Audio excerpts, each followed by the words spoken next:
आज सबसे पहले मुख्तसरन मैं आपको बता देता हूँ जो आज समाअत हुई है। मैं सुन रहा था अंदर दो तीन चीजें हुई। एक तो आज जाफर खान जमाल खान मंदोखेल ने आके वही जो 3-4 का जो मामला है बेंच का उस पर सवाल उठाया बिल्कुल, और बड़ी बार बार वो यही बात करते रहे। बल्कि अगर मैं ये कहूँ कि 2 घंटे की जो अभी तक की समाअत हुई है उसमें जमाल खान मंदोखेल की जो गुफ्तगू है 90% वो सिर्फ वही है कि जी बेंच 4-3 का फैसला था, 3-2 का फैसला नहीं था। वो हर 15-20 मिनट के बाद मुतवज्जो होते और कोई भी सवाल हो रहा होता उसमें इंटरवीन करके वो यही कहते कि जनाब ये फैसला जो है ये तो 4-3 का इलेक्शन कमीशन के वकील से कहते थे, अब आप बताएं। फिर आपने तो जो वो फैसला है उसके मुताबिक आपको काम करना चाहिए था, पढ़ना चाहिए था। आपने तो जो मिनॉरिटी फैसला है आप उस पर अमल दरामद कर रहे हैं। तो इस पर एक नजर आया हमें कि बेंच में एक बड़ी तफरीक है जजेस के अंदर इस वक्त जो चल रहे हैं, जिस पर उमर बंदयाल साहब ने ये कहा कि जो चेंबर के अंदर जो गुफ्तगू हुई है हमारी उसको प्लीज आप चेंबर तक ही रहने दें और आपका जो पॉइंट है वो नोट कर लिया गया है। मुनीब अख्तर साहब ने भी बड़ी इंपॉर्टेंट बात कही। उन्होंने कहा कि ये पहला मौका है कि कोई जो मिनॉरिटी जजमेंट है वो देने वाले जज उसको मेजोरिटी बना के पेश करने की कोशिश कर रहे हैं। बहरहाल ये सारी जो नोक झोंक भी चल रही है, लेकिन इलेक्शन कमीशन के वकील से बड़ी इंपॉर्टेंट बात भी हुई। एक बात मैं यहाँ पर कहूंगा और फिर मोहसिन की तरफ चलते हैं। आज जो मैंने ब्रीफिंग सुनी है,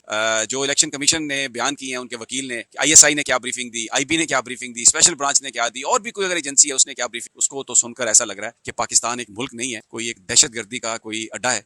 80% KPK का इलाका और पंजाब के भी जो बड़े बड़े इलाके हैं जिनमें लाहौर है, पिंडी है और बहुत सारी जगह हैं, वहां पर दहशतगर्दी इतनी ज्यादा है। मुझे तो एक दफा ऐसे लग रहा था कि क्या मैं सुप्रीम कोर्ट से अपने घर भी जाने में कामयाब हूंगा, ये तो इतनी दहशतगर्दी की बात हो रही है। और अगर वो कोई जो सारी आज इलेक्शन कमीशन के वकील ने जो गुफ्तगू की है, अगर ओवरसीज पाकिस्तानी उसको सुन लें तो मैं आपको बताऊं कोई पाकिस्तान वापस ना आए, कोई यहाँ पर इन्वेस्टमेंट ना भेजे, और यहाँ पर जिनके रिश्तेदार हैं जो यहाँ से बाहर भाग सकते हैं, जा सकते हैं, वो सारे के सारे उनसे हर जो बंदा बाहर बैठा वो कहेगा कि फौरन जैरीज की तरफ जाओ, पासपोर्ट जमा कराओ और निकल आओ। एक बड़ा ही अफसोस हो रहा था मुझे कि सिर्फ एक इलेक्शन को मुलतवी कराने के लिए एक इतना अच्छा मुल्क है उसकी एक ऐसी तस्वीर खींच रहे हैं कि अगर ये तस्वीर बैनुल अक़वामी दुनिया या बैनुल अक़वामी मीडिया या इंडियन मीडिया इसको हाईलाइट करे तो कौन पाकिस्तान में इन्वेस्टमेंट करेगा, कहाँ यहाँ पर इकोनॉमिक स्टेबिलिटी आ सकती है, कौन सी पॉलिटिकल स्टेबिलिटी आ सकती है। हमारे इदारों को, हमारी एजेंसियों को अपने मकासद के लिए इस्तेमाल इस तरह किया जाना, उसकी इजाजत देना, ये मैं उन ताकतवर लोगों से सवाल करता हूँ कि आपका क्या मफाद है इसमें कि आप इस्तेमाल हो रहे हैं या किसी को इस्तेमाल कर रहे हैं। बहरहाल जो आज इतनी पिक्चर जो पेश की सुप्रीम कोर्ट ऑफ पाकिस्तान में इलेक्शन कमीशन के वकील ने इन इंटेलिजेंस एजेंसीज की रिपोर्ट्स की बुनियाद पर, वो बड़ी बहुत ही खौफनाक थी। और अब मैं मोहसिन के साथ खड़ा हूँ, ये इनकी बड़ी पूरी नजर रहती है, बहुत ये मामला का देखते हैं। मैंने तो आपको बता दिया जो मेरी फाइंडिंग थी कि आज बड़ा अफसोस हुआ कि किस तरह ये इदारों को मैनिपुलेट करते हैं अपने मकासद के हसूल के लिए। मोहसिन, आज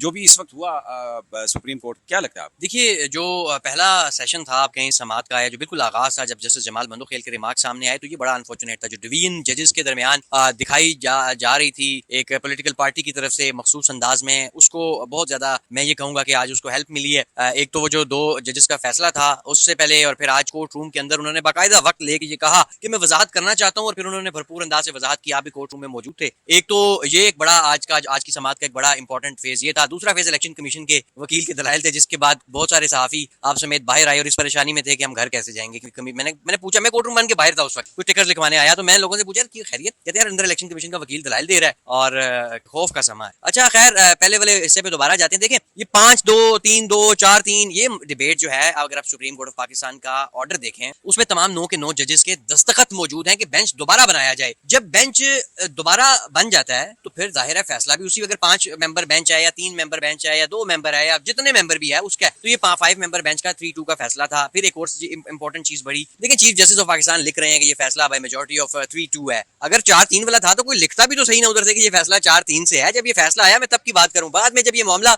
इसको सियासी रंग दे दिया गया उसके बाद की नहीं। मैं उस वक्त, ये मैं आपसे एग्री करता हूं कि कोर्ट डिवाइडेड है, ये नजर आया। और आज सारे सियासी जमातें जो PDM की, सारे वजीर, राना सनाउल्लाह, ख्वाजा आसफ, शहरी रहमान, कमर जमान कायरा बैठे थे वहां पे सारे, और अक्सर उनमें से सो रहे थे आके जज साहब के सामने, अदालत के सामने बैठ गए, और अक्सर वो सो भी रहे थे। तो ये डिवाइड नजर आया। अच्छा, लेकिन एक मुझे बात बताएं, इलेक्शन कमीशन के वकील ने ये कहा कि 8 अक्टूबर की भी जो तारीख है वो एक टेंटेटिव डेट है।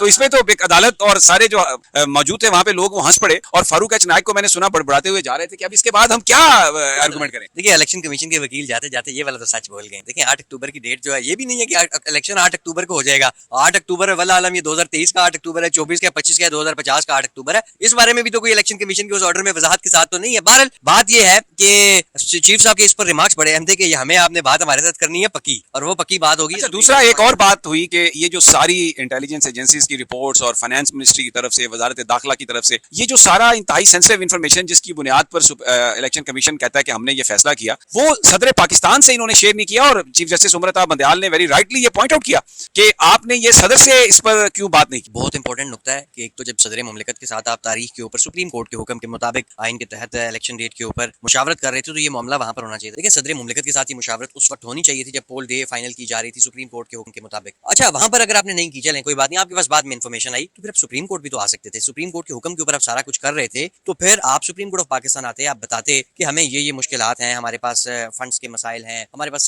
सिक्योरिटी से रिलेटेड इशूज हैं। आप सुप्रीम कोर्ट ऑफ पाकिस्तान आते तो शायद ये मामला इतना ज्यादा खराब इस तरह ना होता। अच्छा, एक और इम्पोर्टेंट बात जो आज अली जफर साहब से पूछा जज साहब कि आप एश्योरेंस देते हैं कि आप मामलात को बेहतर बनाएंगे, ये जो इस वक्त टेंशन है इसको खत्म करेंगे, तो अली जफर ने कहा कि on behalf of Imran Khan हम इस मुल्क में जो भी इस वक्त सूरत हाल है उसको बेहतर बनाने के लिए अपना पूरा रोल अदा करने के लिए तैयार हैं, और हम पूरी इस हवाले से जो यकीन दहानी है वो भी हम कराने के लिए तैयार हैं। वेरी इंपॉर्टेंट, बहुत इंपॉर्टेंट है। ये पहली समात के मौके पर भी हुआ था, अगर आपको याद हो, जब ये कल पहली समात हुई और उस वक्त भी ये मामला टेकअप हुआ था, परसों सॉरी, तो उस वक्त भी उन्होंने कहा था कि चीफ जस्टिस ऑफ पाकिस्तान जो है वो इस मामले को, इसके ऊपर एश्योरेंस चाह रहे हैं पॉलिटिकल पार्टी से। पोलराइजेशन की बात उन्होंने कहा कि इस वक्त हालात, जो सियासी दर्जा हरारत है वो बहुत ज्यादा बड़ा हुआ है, उसको कम करने की जरूरत है। लेकिन बैरिस्टर अली जफर का बड़ा पॉजिटिव साइन, तो उन्होंने कहा जी हम चेयरमैन पीटीआई की तरफ से ये अच्छा, अभी अटॉर्नी जनरल ने अपना जवाब देना है, फिर उसके बाद शायद फारूक अच नाइक और कुछ पॉलिटिकल पार्टी, आपको लगता है आज समात कंक्लूड हो जाएगी? देखें, समात आज भरपूर इम्कान है कि कंक्लूड हो जाएगी, क्योंकि ये मोहसिन कह रहे हैं कि इम्कान है इस बात का कि आज समात कंक्लूड हो जाएगी। Very very interesting. और बहरहाल जो इस वक्त